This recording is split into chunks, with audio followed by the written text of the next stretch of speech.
আল্লাহর অশেষ রহমতে আমার আরেকটি ভিডিও নিয়ে আপনাদের সামনে হাজির হলাম। আজকে আমি যাচ্ছি বালিয়াটি জমিদার বাড়ি। বালিয়াটি জমিদার বাড়িটি মানিকগঞ্জ জেলার সাটুরিয়া উপজেলার বালিয়াটি ইউনিয়নে অবস্থিত। বালিয়াটি যাওয়ার জন্য যখন রওনা দিলাম তখন ঘড়িতে বাজে সকাল 8টা। আমরা অটো ভাড়া করে রওনা দিলাম প্রথমে মানিকগঞ্জের উদ্দেশ্যে। মানিকগঞ্জ যাওয়ার পথে চোখে পড়বে প্রকৃতির অপার্থিব সৌন্দর্য, যা আপনাকে বিমোহিত করবে। রাস্তার দুপাশে সবুজে সমারোহে রয়েছে অসংখ্য গাছপালা। শুধু যে সবুজে ঢাকা সৌন্দর্যে আপনি বিমোহিত হবেন সেটা না, রাস্তার পাশেই রয়েছে নদী। তাই তো নদী দেখতে দেখতে আমাদের পথ যেন কমতে শুরু করেছে। প্রকৃতির সৌন্দর্য উপভোগ করতে করতে আমরা কালীগঙ্গা নদীর উপর নির্মিত সেতুতে উঠলাম। এই নদীটি ধলেশ্বরী নদী থেকে উৎপত্তি।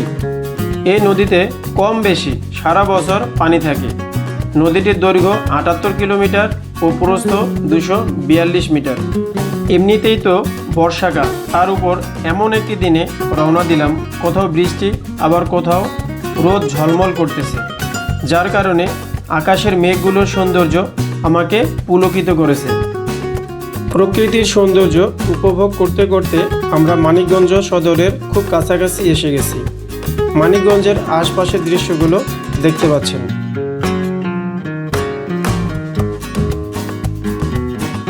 সদরে ঢুকতেই রাস্তার পাশে রয়েছে সড়ক ভবন। সড়ক ভবন পার হলেই ফায়ার ব্রিগেড অফিস, তারপর রয়েছে একটি সাংস্কৃতিক কেন্দ্র।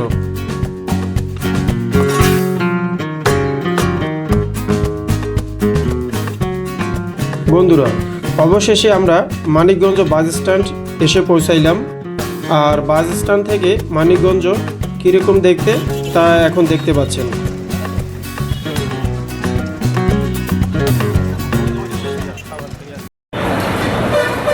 এটি হচ্ছে মানিকগঞ্জ বাস স্ট্যান্ড। আজকে আমাদের প্রোগ্রাম হচ্ছে বালিহাটি জমিদার বাড়িতে। তো বালিহাটি জমিদার বাড়ি যাওয়ার আগে মানিকগঞ্জ বাস স্ট্যান্ডে আসতে হয়।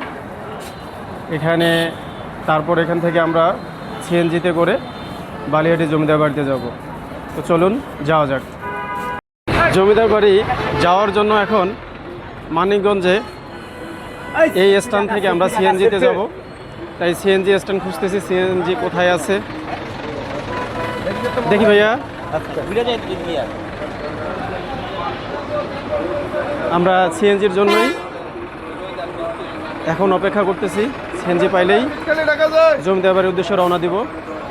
এটা হচ্ছে মানিকগঞ্জ বাস স্ট্যান্ড।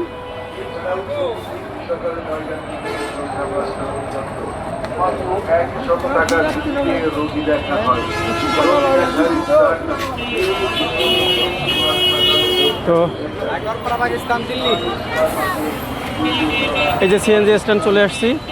আমরা এখন দরদাম করব কত টাকা লাগবে, চলে যাব এখান থেকে।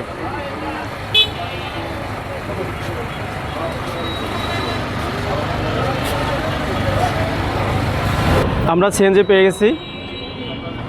প্রতিজনের 40 টাকা ভাড়া। আমরা প্রথমে যাব সাটুরিয়া, তারপর সেখান থেকে জমিদার বাড়ি। তো চলুন যাওয়া যাক।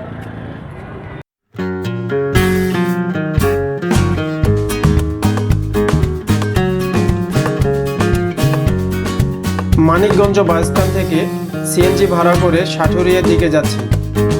এখানেও আপনি প্রকৃতির অপার্থিব সৌন্দর্য উপভোগ করতে পারবেন। আশপাশের গ্রামের দৃশ্য ও চাষাবাদের দৃশ্যগুলো আপনার মন কাড়বে। প্রকৃতির এই সৌন্দর্য বলে শেষ করা যাবে না। আপনারা দেখতে থাকুন আর উপভোগ করুন।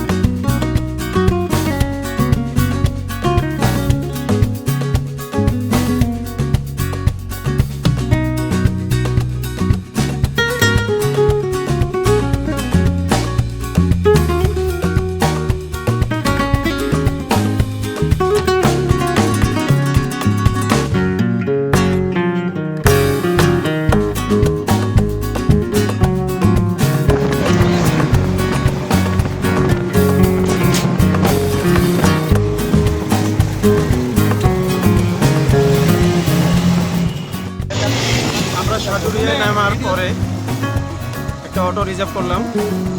30 টাকা ভাড়া দিয়ে আমরা বালিয়াটি জমিদার বাড়ির দিকে যাব এখন। তো ওখানে গিয়ে আপনাদের দেখাবো। তো সে পর্যন্ত অপেক্ষা করুন।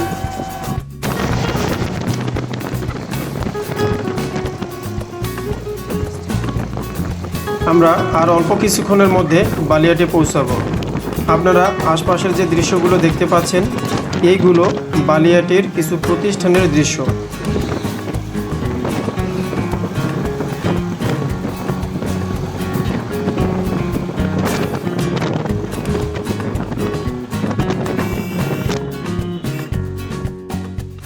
আমি এখন বালিয়াটি জমিদার বাড়ি যাওয়ার পথে, আর সামনেই কিছুক্ষণ হাঁটতে হবে।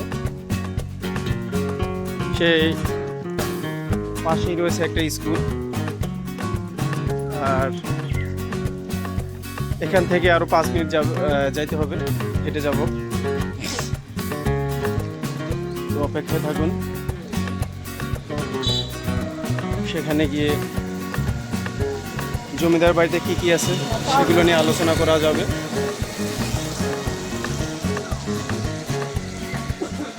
রাস্তাটাও বেশ সুন্দর। কিছুক্ষণ আগে বৃষ্টি হওয়াতে পরিবেশটা আরো মনোরম। রাস্তাটার ধুলোবালিগুলো একেবারে পরিষ্কার হয়ে গেছে, দেখতে পাচ্ছেন। রাস্তাটা অনেক পরিষ্কার হয়ে গেছে। আর এখানে একটা সুন্দর পুকুর।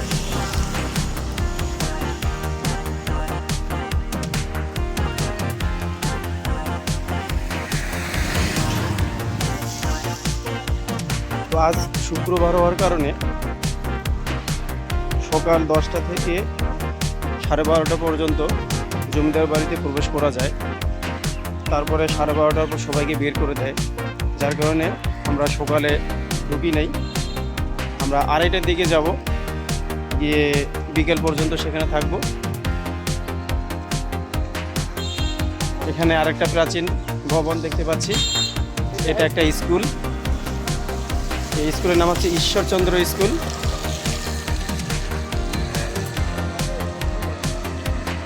এটা একটা প্রাচীন স্কুল এটা। আর স্কুলটা প্রতিষ্ঠিত হয় 1919 সালে। রাম বাহাদুর চৌধুরী উনি প্রতিষ্ঠা করেন এটি। আর আমরা এখন যেখানে আছি সেটা হচ্ছে বালিয়াটি উপজেলা। আমাদের 2 সহকর্মী,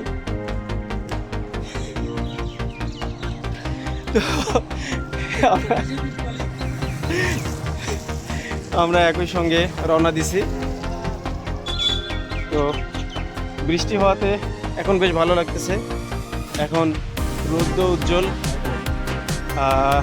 আকাশটাও পরিষ্কার।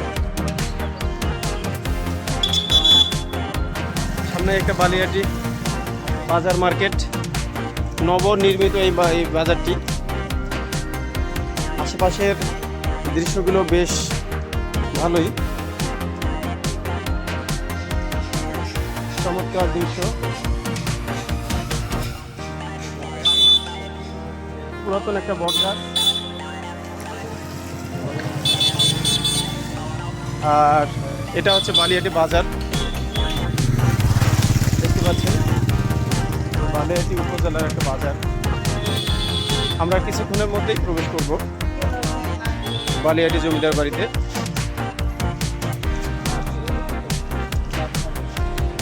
আব্দুল্লাহ ভাই, আজকে আপনাকে কেমন লাগতেছে বলেন তো?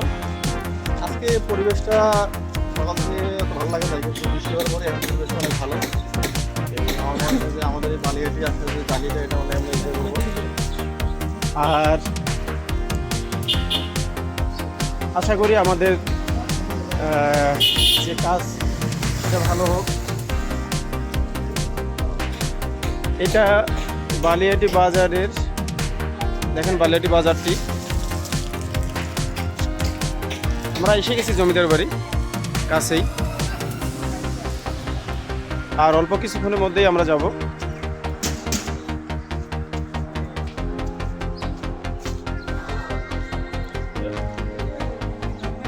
বালিয়াটি ইউনিয়ন পরিষদ। এটা হচ্ছে সাটুরিয়া মানিকগঞ্জের ভিতরে বালিয়াটি ইউনিয়ন পরিষদ। পাশেই একটা সুন্দর পুকুর দেখতে পাচ্ছেন। আর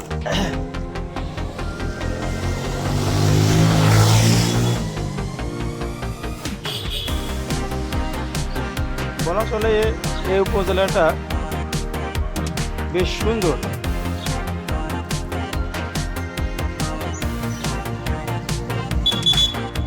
এই যে দেখতে পাচ্ছেন, এই ভবনটাই হচ্ছে বালিয়াটি জমিদার বাড়ি।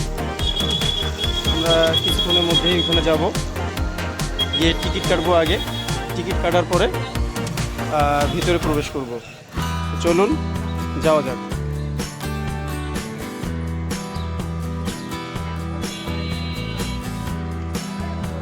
শুক্রবারে 2টা সেশন থাকে, একটা 12:30 পর্যন্ত, পরবর্তীতে 2:30 থেকে শুরু হয় আরেকটা সেশন, যার কারণে দর্শনার্থীর সংখ্যাও এখন অনেক। এরা সবাই ভিতরে প্রবেশ করবে।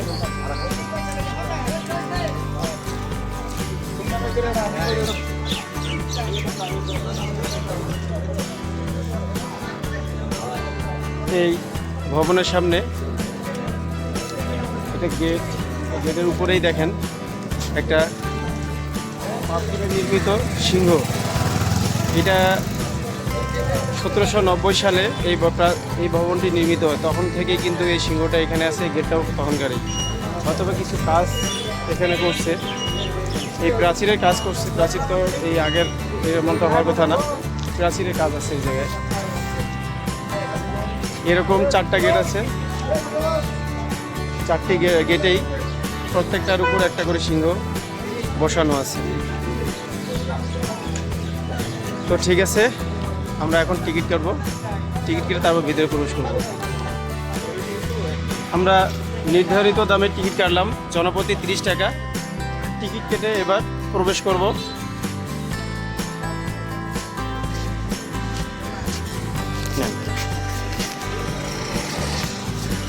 তো এই যে জমিদার বাড়ি, বালিয়াটি জমিদার বাড়ি, এটাই এক এক করে সব দেখাবো এখন। এটা একটা পানির ফোয়ারা।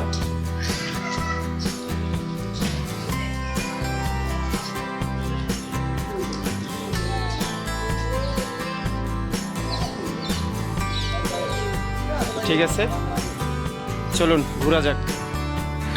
এটি বালিয়াটি জমিদার বাড়ি মানিকগঞ্জ জেলার সাটুরিয়া উপজেলার বালিয়াটি ইউনিয়নে অবস্থিত। ঢাকা সদর থেকে 35 কিলোমিটার এবং মানিকগঞ্জ সদর থেকে প্রায় 8 কিলোমিটার পশ্চিমে এই প্রাসাদটি অবস্থিত। 1790 সালে গোবিন্দরাম শাহর হাত ধরেই এই বাড়িটির গোড়াপত্তন হয়। গোবিন্দরাম সাহা একজন লবণ ব্যবসায়ী ছিলেন। লবণ ব্যবসার মাধ্যমেই তিনি জমিদারি কিনেন। মোট 7টি স্থাপনা নিয়ে এই জমিদার বাড়িটি অবস্থিত। এই বিশাল প্রাসাদ কমপ্লেক্সটি 16,554 বর্গমিটার এলাকা জুড়ে অবস্থিত। 7টি প্রাসাদের মোট কক্ষ রয়েছে 200টি। চুন সুরকি, লোহার পাত আর কাদামাটিতে নির্মিত ভবনগুলোর প্রতিটি দেয়াল প্রায় 20 ইঞ্চি পুরু। সামনের 4টি ভবন গোবিন্দরাম সাহার 4 পুত্রের বাণিজ্যিক ও প্রশাসনিক কেন্দ্র। এই ভবনগুলো করিন্থিয়াম পিলারের উপর নির্মিত।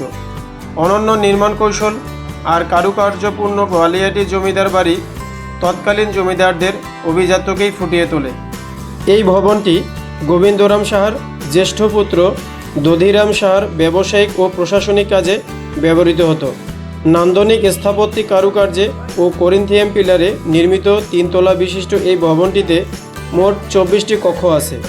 ভবনের বারান্দায় লৌহ নির্মিত পেঁচানো সর্পিলাকার সিঁড়ি রয়েছে। এই ভবনে প্রবেশের জন্য একটি অর্ধখিলান আকৃতির সিংহদ্বার তোরণ রয়েছে। এই ভবনটি বড় তরফ নামেও পরিচিত। তো আসুন এবার ভবনটি ভালোভাবে দেখা যাক।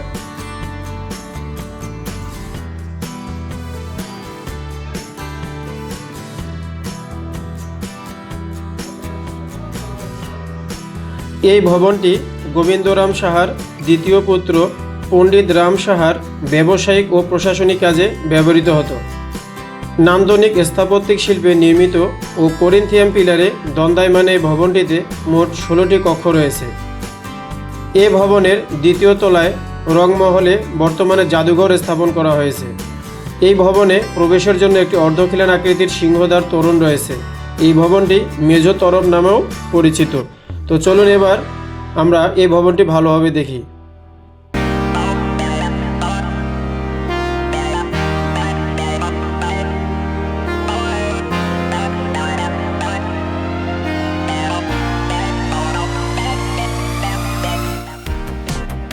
জাদুঘরে প্রবেশ করার পর প্রথমে দেখা যাবে কতগুলো লোহার সিন্দুক।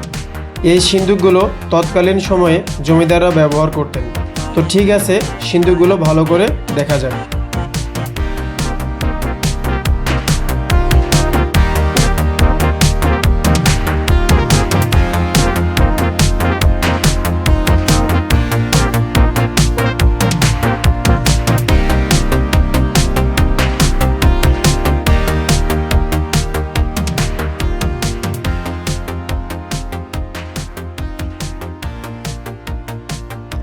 জাদুঘরের এই অংশে দেখতে পাবেন বড় বড় কয়েকটি আয়না এবং কাঠের তৈরি আসবাবপত্র, যেমন খাট, পালং, আলমিরা ইত্যাদি। চলুন সেগুলো দেখা যাক।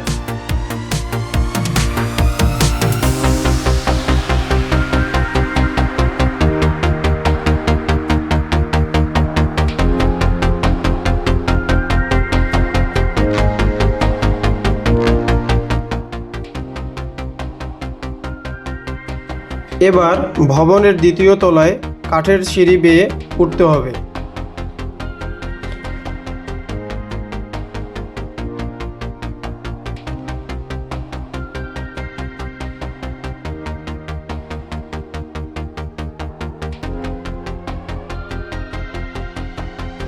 উঠেই চোখে পড়বে পুরাতন আমলের অলংকার রাখার কিছু কাঠের বাক্স।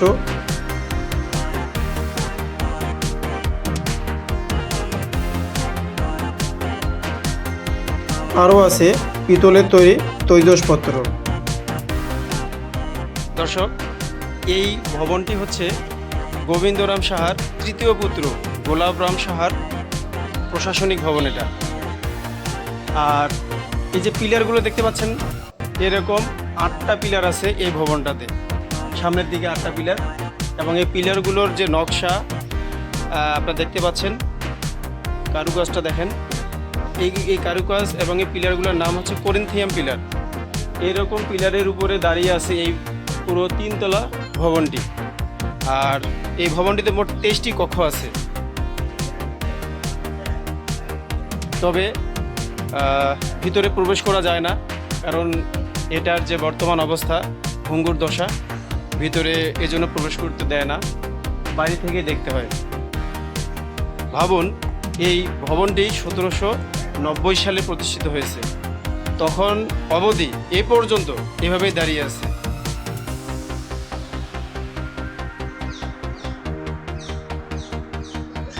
চলুন এবার ভবনটি ভালো করে দেখা যাক।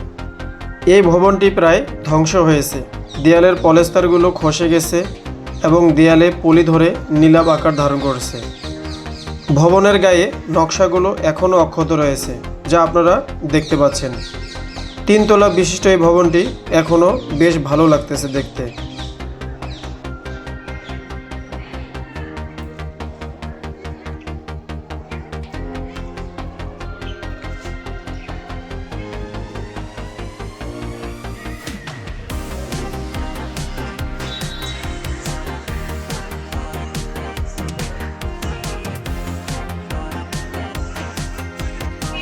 দর্শক, এই যে ভবনটি দেখতে পাচ্ছেন, এটি হচ্ছে গোবিন্দরাম সাহার তৃতীয় পুত্র আনন্দরাম সাহার ব্যবসায়িক ও প্রশাসনিক ভবন এটা। আর এই ভবনে 16টি কক্ষ আছে। আর এখানেও 8টি করিন্থিয়াম পিলারের উপরে এরকম ভবনটি স্থাপন করা হয়েছে। দেখুন সেই ভবনটি।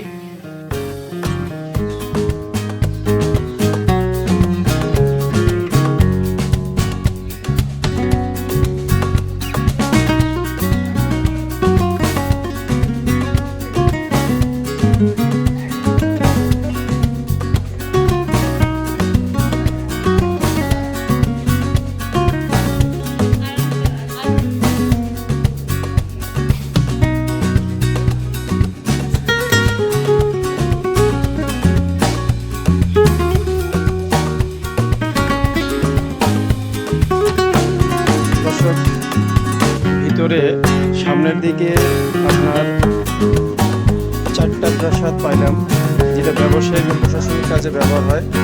এরপরে আমরা অর্থাৎ মেন ভবনের পিছন দিকে যাব। ভবনের পিছন দিকে জমিদারদের বসবাসের জায়গা।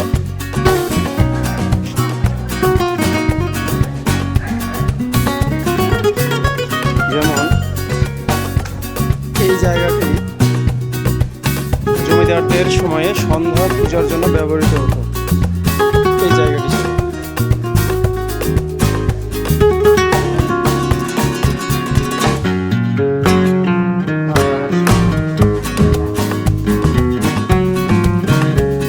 এখানেও একটা ভবন।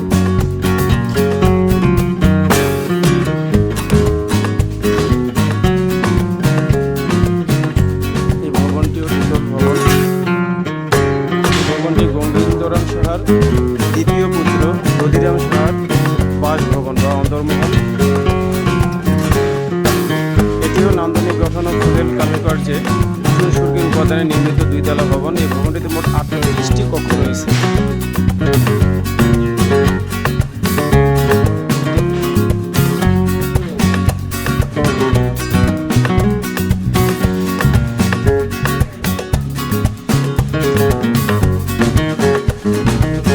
এবং এই ভবনের ভিতরে প্রবেশ করার অনুমতি নাই, কারণ ভবনটি সংরক্ষিত ঝুঁকিপূর্ণ ভবন, তাই ভিতরে প্রবেশ করার অনুমতি নেই। এরকম 38টি কক্ষ আছে এই ভবনটির ভিতরে।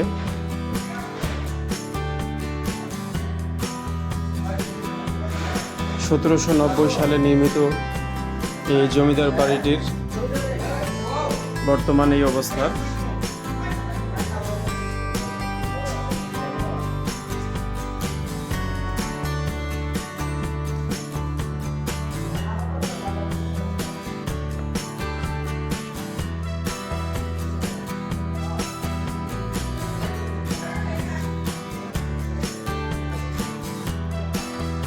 এগুলো প্রায় খসে গেছে, আর কারুকার্যগুলো এখানে তেমন একটা দেখা যাচ্ছে না।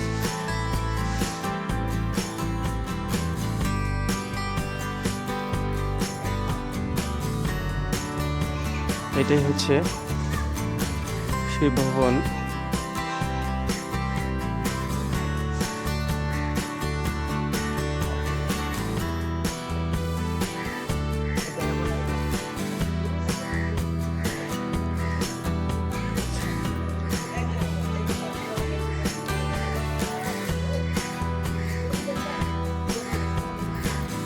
তিনতলা এই ভবনে একেবারে পুরোটাই ধ্বংসপ্রায় হয়ে গেছে, কোনো নকশাও অবশিষ্ট নাই।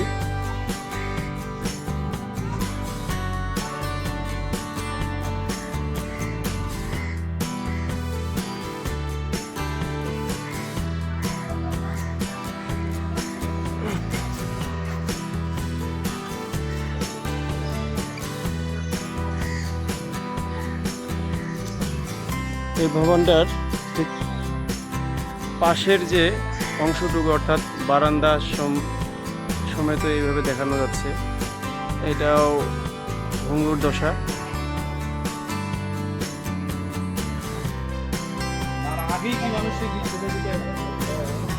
এটাও জমিদারদের ব্যবহৃত একটি ভবন, দ্বিতল ভবন, এবং সেটা ধ্বংসপ্রায়।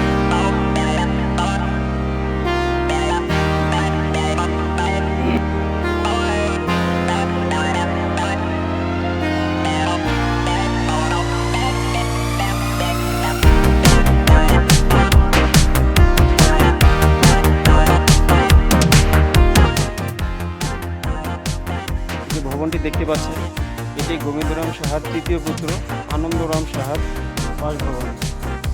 এই ভবনটি কেমন দেখতে এখন দেখা যাক।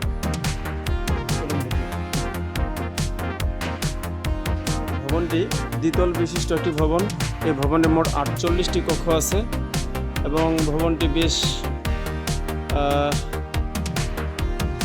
ভালো বলা যায় না, তবে চুনসুরকিগুলো ঠিকঠাক মতোই আছে।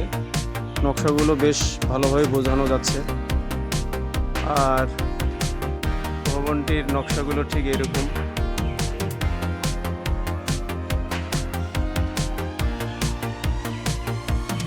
আটচল্লিশ কক্ষ বিশিষ্ট এই ভবনটি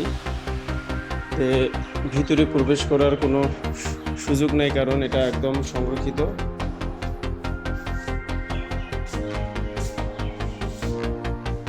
ভিতরের অংশটা ঠিক এরকম।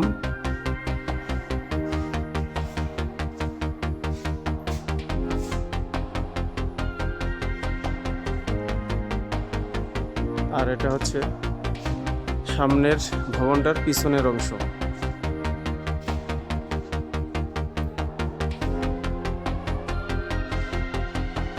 আনন্দরাম সাহার যে 48 কক্ষ বিশিষ্ট ভবন, সেটা হচ্ছে এরকম। এটা হচ্ছে পাশের অংশ।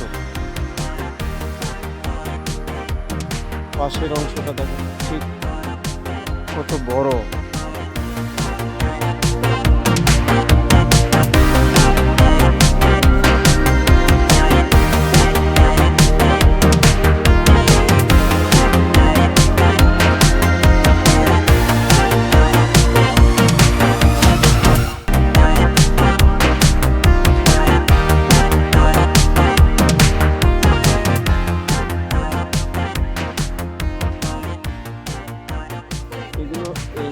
এই জায়গাটি হচ্ছে বালিয়াটি জমিদার বাড়ির ভিতরের অংশ।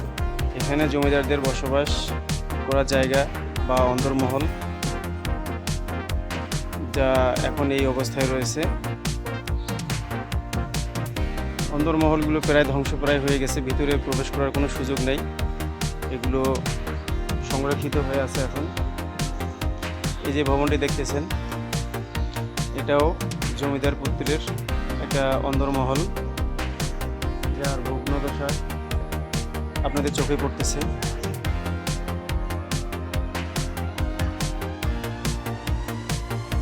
এরকম আরও 3টি ভবন আছে এখানে। সামনে 4টা, পিছনে হচ্ছে 3টা।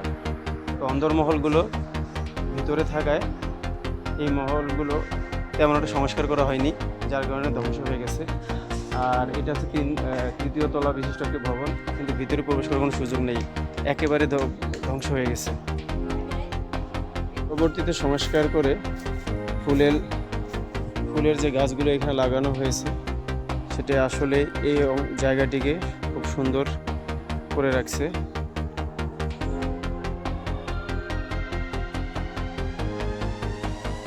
এটা হচ্ছে ফুলের বাগান, আর পিছনেই হচ্ছে সেই পুকুর। 2টি কুয়া দেখা যাচ্ছে। তৎকালীন সময়ে এই কুয়াগুলো ব্যবহৃত হতো। এখানে একটা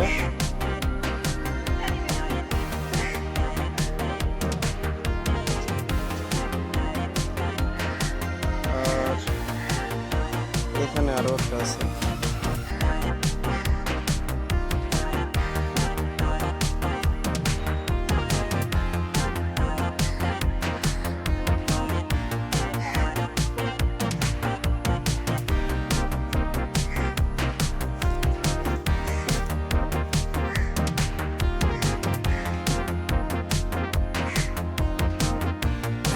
এটি হলো বালিয়াটি রাজবাড়ির একদম পিছনের অংশ।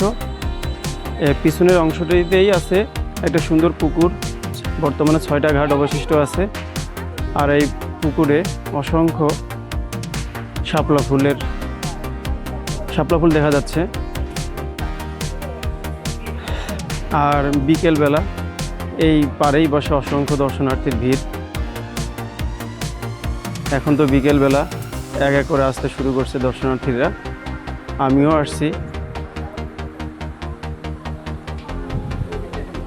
বৃষ্টি আসবে তো বালিয়াটি রাজবাড়িটি আসলে সুন্দর, দেখার মতো, সময় কাটানোর মতো। দেখতে পাচ্ছেন এই যে পিছনের অংশটি পুকুর।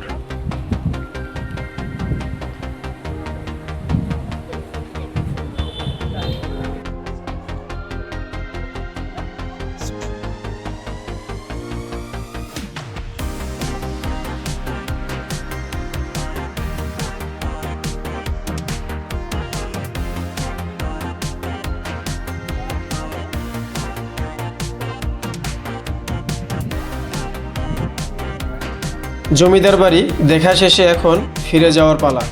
গেটের সামনে একটি বিশাল পুকুর রয়েছে, সেটি দেখার পর আপনাদের কাছ থেকে বিদায় নিব। জমিদার বাড়িটি কেমন লাগলো তা কমেন্টে জানাবেন এবং লাইক ও শেয়ার করবেন। সেই সঙ্গে আমন্ত্রণ রইল পরবর্তী ভিডিও দেখার। ধন্যবাদ সবাইকে, ভালো থাকবেন। আমি এখন বালিয়াটি জমিদার বাড়ির সামনে একটা বড় পুকুর রয়েছে, সেখানে বসে আছি। আর বাড়িটি হচ্ছে আমার পিছনেই। 4টি সিংহ আছে বাড়ির প্রাচীরের, 4টি প্রধান গেট, এই গেটের উপরেই। আর আমি যেখানে বসে আছি সেটা হচ্ছে পুকুরের একটা পাড়। এই পাড়টিও অনেক পুরনো, চুনসুরকি দিয়ে তৈরি করা। তো এখন আপনি দেখেন এই পুকুরটা কত বড়। এই পুকুরে অসংখ্য মানুষ গোসল করে এখনও। পুকুরের এই বিশালতা দেখেন, অনেক বড় পুকুর।